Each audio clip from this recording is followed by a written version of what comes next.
எக்ஸிக்யூட்டிவா சபார்டினேட்டா ஃபாரஸ்டா யாருக்கு என்ன நடக்குது யாருமே தெரியாது. பக்கத்துல நான் போய் நான் ரீட் பண்ணோம் யாருமே தெரியாது. இவங்களுக்கு தான் தெரியும் எந்த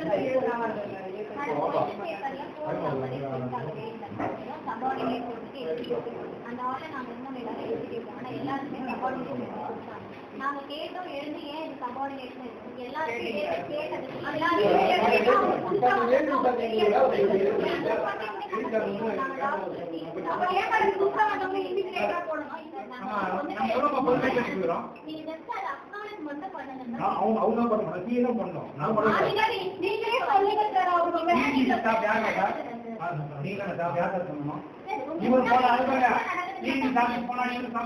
சொல்லுவாங்க சார். கேண்டிடேட்டும் பொறுப்பெடுக்கணும், இன்விஜிலேட்டர்ஸ் எல்லாருமே பொறுப்பெடுக்கணும் சார். நீங்க எப்படி நாங்க எடுக்க முடியாது, கோவன் எப்படி சொல்ல முடியும்?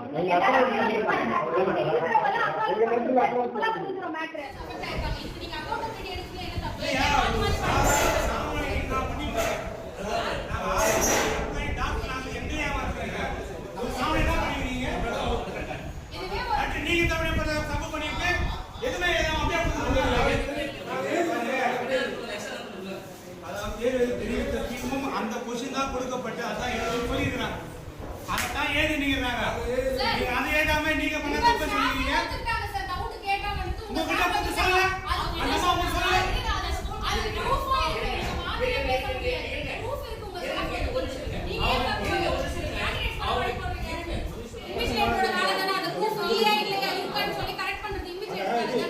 அந்த டீச்சர் அம்மா கூப்பிட்டு பேசுங்களா? அந்த டீச்சர் அம்மா இந்த சென்டர்ல மொத்தமா ஒரு 150 பேர்கிட்ட எழுதியிருப்பாங்க.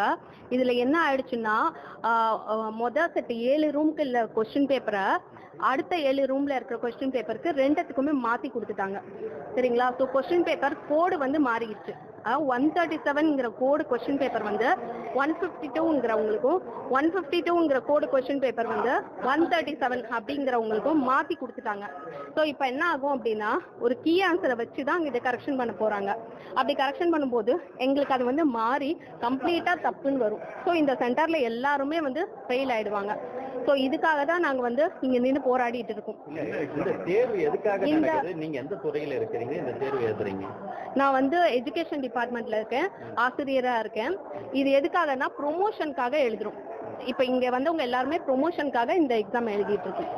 இது வந்து மொத்தமா ஆக்சுவலா 100 மார்க். இன்னைக்கு வந்து 40 மார்க்குக்கு எழுதுறோம். போன 23ஆம் தேதி வந்து அதாவது மே மாதம் 23ஆம் தேதி நாங்க ஒரு 60 மார்க்குக்கு எழுதிட்டோம். சரிங்களா? அது வந்து அப்ஜெக்டிவ் டெஸ்ட். ஸோ அதோட பேலன்ஸ் தான் நாங்கள் இப்போ வந்து 40 மார்க்குக்கு எழுதுறோம்.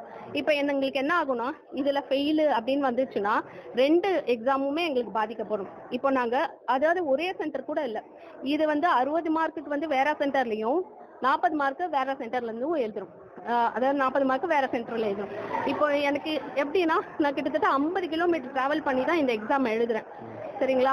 ஸோ இப்போ எங்களுக்கு வந்து திரும்ப ஒரு நாள் எக்ஸாம் எழுதுறது கஷ்டம். நாங்கள் இன்னமும் கேட்டோம் லாஸ்ட் மினிட்ல எங்களுக்கு அட்லீஸ்ட் மறுபடியும் ஒரு சான்ஸ் கொடுங்க, திருப்பி கூட எழுதுறோம் அப்படின்னு கூட சொன்னோம். ஆனால் எங்களுக்கு டைம் இல்லைன்னு சொல்லிட்டு கொஸ்டின் பேப்பரை கட்டி ஆன்சர் ஷீட் எல்லாம் எடுத்துட்டு போயிட்டாங்க.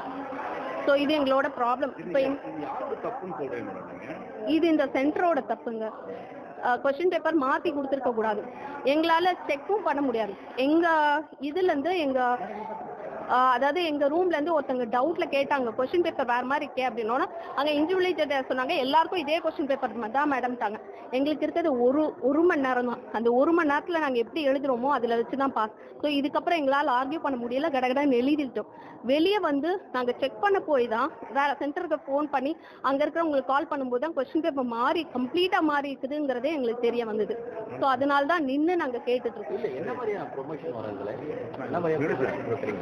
இப்போ ஒரு டிபார்ட்மெண்ட்டுக்கு ஒரு அடுத்த லெவல் ப்ரொமோஷனுங்க.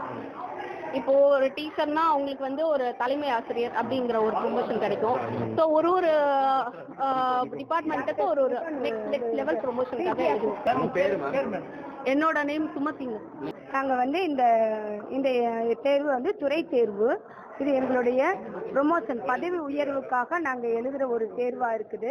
இது ஒரு வருஷத்துக்கு 2 வாட்டி வரும். 6 மாதத்துக்கு ஒரு தரம் 6 வரும்.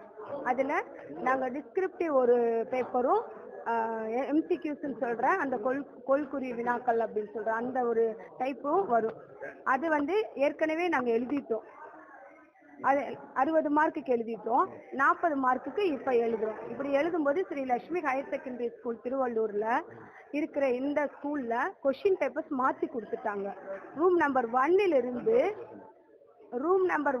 இருந்து 10 வரைக்கும் ஒரு கொஷின் பேப்பரும், ரூம் நம்பர் 11 16 வரைக்கும் ஒரு கொஷின் பேப்பர். அதாவது எக்ஸிக்யூட்டிவ் ஆஃபீஸர்ஸ்க்கு எழுத வேண்டிய கொஷின் பேப்பரை சபார்டினேட்டுக்கு கொடுத்துட்டாங்க, சபார்டினேட் எக்ஸாமுக்கு எழுத வேண்டிய கொஷின் பேப்பரை எக்ஸிக்யூட்டிவ் ஆஃபீஸர்ஸ் கொடுத்துட்டாங்க. இதனால என்ன பாதிப்பாகுதுன்னா, கொஷின்ஸ் வந்து மாறி வரும் பொழுது அவங்க திருத்துறவங்க இவங்க மாறி இருக்கு அப்படின்னு சொல்லிட்டு எல்லாருமே ஃபெயில் ஆக வாய்ப்பு இருக்குது. ஏன்னா அந்த கொஷின்ஸ் வேற, இந்த கொஷின் மார்க்கும் அதே மாதிரி மாறும். இதுக்கு என்ன ஒரு சொல்யூஷன்னா, கண்டிப்பா ரீ எக்ஸாம் வச்சே தான் ஆகணும் சார். ரீ எக்ஸாம் வச்சாதான் இதுக்கு சொல்யூஷன் கண்டுபிடிக்க முடியும். இல்லைன்னா எல்லாருமே ஃபெயில் ஆகும், சென்டர் எழுதுற அத்தனை பேருமே ஃபெயில் ஆயிடுவோம். இதுதான் எங்களோட ரெக்வஸ்ட். இதை வச்சுதான் நாங்க கேட்டோம்.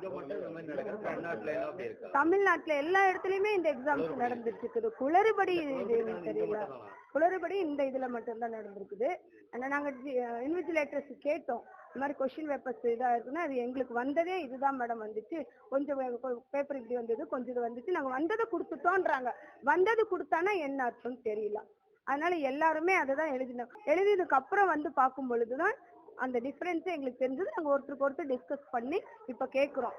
நாங்கள் கேட்குற ஒரே ரெக்வஸ்ட் என்னன்னா, டிஎன்பிஎஸ்சி போர்டில் இருக்கிற ஆஃபீஸர்ஸை கேட்கறது என்னன்னா, தயவு செய்து இந்த ஸ்ரீ லட்சுமி ஹையர் செகண்டரி ஸ்கூலில் எக்ஸாம்ஸ் எழுதின எல்லா ஸ்டாஃப், அரசு ஊழியர்கள் அனைவருக்குமே வந்து மறுபடியும் ஒரு எக்ஸாம் வச்சா நல்லா இருக்கும். அதில் நாங்கள் பாஸ் பண்ண வாய்ப்பு இருக்குது. இல்லைன்னா கண்டிப்பாக இந்த வாய்ப்பை இழந்து நிறைய பேர்த்துக்கு ப்ரமோஷன் பாதிப்பு ஆகுது. அதுதான் எங்களுடைய ரெக்வஸ்டா இருக்குது. இங்க வந்திருக்கிற அனைத்து துறை அலுவலர்கள் எல்லா டிபார்ட்மெண்ட்ல இருந்து, மெடிக்கல்ல இருந்து வந்திருக்காங்க, எஜுகேஷன் டிபார்ட்மெண்ட்ல இருக்காங்க, கோஆபரேட்டிவ்ல இருந்து வந்தவங்களுக்கு சபார்டினேட் எழுதணும், அவங்களுக்கு எக்ஸிக்யூட்டிவ் எழுதி கொடுத்துருக்காங்க. அதான் இதுதான் சார். என் பேர் சரஸ்வதி. தவிர்க்க முடியாத தம்ப்நெயில்ஸ், கலக்கலான கண்டென்ட்ஸ், சினிமாவும் சீரியஸ் பிரச்சனைகளும், பல வருடங்கள் இடைவெளிக்கு பிறகு இந்த படத்துல ஒரு கலகலப்பும் கைகலப்பும், போயிட்டே தான் இருக்காரே தவிர பிரேக்கே இல்லாமல் பிரேக்கிங் நியூஸ் சொல்லும் தந்தி டிவி ஆப். இன்ஸ்டா தலைமுறை வரை இறங்கி அடிக்கும் தந்தி டிவியின் டிஜிட்டல் எக்ஸ்க்ளூசிவ். அது தண்ணிக்குள்ள போகும்போது ஹேங் ஆயிடுச்சு. உங்களுக்கு விஜய் சார் எந்த அளவுக்கு ரொம்ப பிடிக்கும்? Of course, Malayalis are huge Vijay sir fans. ரெண்டு பேருமே ரொம்ப பிடிக்கும் எனக்கு. தந்தி டிவி ஆப்பை இலவசமா டவுன்லோட் செய்யுங்க, ஃபாலோ பண்ணுங்க, சப்ஸ்கிரைப் பண்ணுங்க, என்ஜாய் பண்ணுங்க.